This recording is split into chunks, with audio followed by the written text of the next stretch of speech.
Ces paysages uniques de l'Islande sont très prisés des croisiéristes. Mais les allées et venues de ces paquebots ont des effets catastrophiques sur l'environnement. Afin de protéger son littoral, le gouvernement islandais a pris des mesures radicales. À partir du 1er janvier 2020, l'utilisation du pétrole lourd sera interdite. Dans moins d'un mois, les navires qui vogueront sur les eaux territoriales islandaises devront donc être équipés d'un dispositif de purification pour réduire leurs émissions de dioxyde de soufre ou utiliser un carburant idoine. L'Islande est le premier pays à imposer une interdiction de cette ampleur.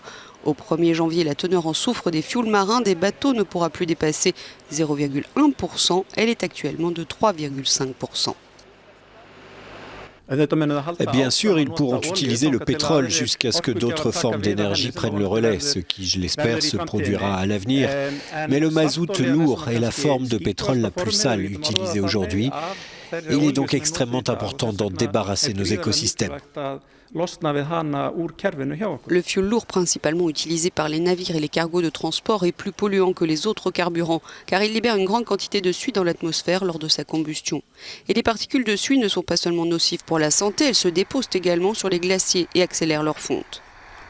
Pour lutter contre cette pollution, dès 2020, la teneur en soufre des carburants marins devra être réduite de 3,5 à 0,5% dans la plupart des zones maritimes.